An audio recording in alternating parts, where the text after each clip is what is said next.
Hello అందరికీ welcome back to my channel. It's Sandhya Krishna. So ఇంకా మేమైతే వెళ్ళే దారిలో ధర్మస్థలం నుంచి కొక్కికి వెళ్ళే దారిలో అయితే ఇంకొక గుడికి వెళ్ళామన్నమాట. ముందు నేను ఎన్నిసార్లు వచ్చినా ఈ గుడి గురించి మాకు తెలియలేదండి. కానీ నేను ధర్మస్థలంలో దర్శనం కోసం నించున్నప్పుడు నాకు కొందరు మాట్లాడేది నేను విన్నానమాట. ఇంకా ఈ గుడి చాలా బాగుంటుంది, చాలా మంచిది అని, చాలా పవర్ఫుల్ గుడి అనేసి వాళ్ళు మాట్లాడుకుంటూ ఉన్నారనమాట. ఆ సందర్భంలో నేను విని ఇంకా ఈ గుడికి వెళ్దాము అనేసి డిసైడ్ అయ్యాము. ఇంకా వెళ్ళే దారిలో కన్నా మాకు దారి తెలియదనమాట. తర్వాత ఇంకా అక్కడ ఒక కమాన్ కనపడిచ్చింది. అక్కడ ఎన్నో వెహికల్స్ వెళ్ళి వస్తూ ఉందన్నమాట.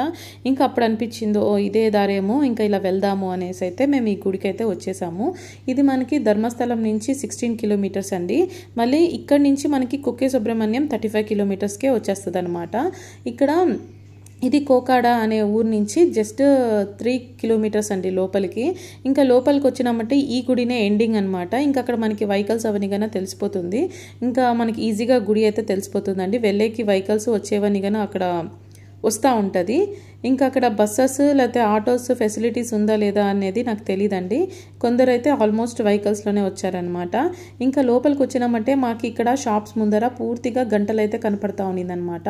ఈ గంటలు ఎందుకు కడుతున్నారా అనేసి డౌట్ వచ్చి అక్కడ వెళ్ళి మేము ఆ షాప్ అతన్ని అడిగితే అతను ఏం చెప్పారంటే, ఇక్కడ గంటలు తీసుకొని అక్కడ దేవుని దగ్గర వెళ్ళి మొక్కుకొని మన మనసులో ఏదైనా కోరికలు ఉంటే అది మొక్కుకొని ఇలా కడితే అది నెరవేరుతుందంట అండి. అందుకని ఇక్కడ చాలా మందిలో గంటలు కడతారు. చూసారు కదా, స్టార్టింగ్ నుంచే మనకి పెద్ద పెద్ద గంటలు కనపడతా ఉంటుంది అనమాట.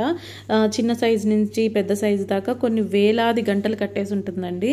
అంటే ఎంత భక్తితో వచ్చి ఇలాగ మొక్కుతారో కదా, గ్రేట్ అనిపించింది అనమాట ఈ గుడి గురించి అది విని నాకు. ఇంకా ఈ గుడిది మెయిన్ ఏంటంటే మనకి గర్భగుడి అనేది ఉండదండి, ఇలా ఓపెన్ ఫీల్డ్లో ఉంటుందన్నమాట. ఇది మెయిన్లీ పురాతన కాలం ఇక్కడ స్థల పురాణం ప్రకారం ఏంటంటే ఇది ఒక రాజు ఒక గుడిలో ఈ పూజిస్తా ఉన్నారంట గణపతిని. అక్కడ శత్రువులు ఆ గుడిని పూర్తిగా నాశనం చేశారంట అండి. ఆ తర్వాత ఆ వినాయకుడు విగ్రహాలు అక్కడే ఉంటే ఇంకా ఆవుని కాపలా కాసేవాళ్ళు ఉంటారు కదండి, వాళ్ళు తీసుకుని వచ్చి ఇక్కడ ఒక దోసకాయ తోటలో పెట్టి పూజించేవాళ్ళు అనమాట. అందుకనేసి ఇక్కడ మన కర్ణాటకలో దోసకాయ అంటే సౌతేకాయ అండి. ఇంకా అది అడక అంటే ఫీల్డ్ అనమాట, మనకి ఇది ఏమంటారు పొలం అనమాట.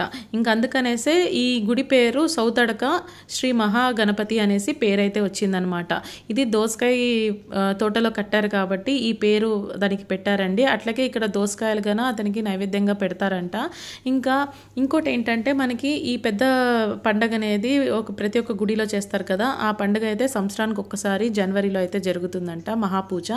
ఇంకా మనకి ఇక్కడ ప్రసాదం అయితే పెడతా ఉంటారు, అన్నదానం గాన జరుగుతూ ఉంటుందంట. ఇంకా ఈ గుడి ఒకవేళ గోపురం కట్టాలంటే ఇంకా వితిన్ 24 అవర్స్లోనే కట్టాలనేసి ఒకరి కలలో వచ్చి చెప్పారంట అండి. ఇంకొకరు ఏం చెప్పారంటే, లేదు ఒక్కొక్కరు నా గుడికి ప్రతి ఒక్కరూ రావాలి కాబట్టి నాకు గర్భగుడి వద్దు అనేసి అతను కల్లోకి వచ్చి చెప్పారంట.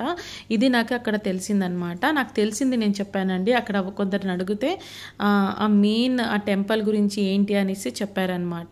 ఇది నాకు తెలుసుకొని చెప్తున్నాను. ఒకవేళ నేను చెప్పిన దాంట్లో ఏదైనా మిస్టేక్స్ ఉంటే ప్లీజ్ ఎక్స్క్యూజ్ చేసేయండి. నాకు తెలిసింది అక్కడ తెలుసుకుంది మాత్రమే చెప్పానన్నమాట. ఇంకా చూసారు కదా ఎన్ని గంటలు ఉందో, అసలు ఎంత బాగుంటుందండి. అసలు ఫుల్ ఓపెన్ అనమాట, ఫుల్ చుట్టూ గ్రీనరీ అండి. ఇలాంటి దగ్గర ఈ వినాయకుడు ఇంత బాగా కూర్చొని ఉంటారనమాట, చాలా అందంగా ఉంటుంది. సో ఈ గుడి పేరు, ఈ గుడి ప్రత్యేకత ఇది అనమాట, సౌతడక మహాగణపతి. థ్యాంక్ యూ అండి. ఇంతటితో అయితే నా వీడియోని కంప్లీట్ చేస్తున్నాను. Take care, bye.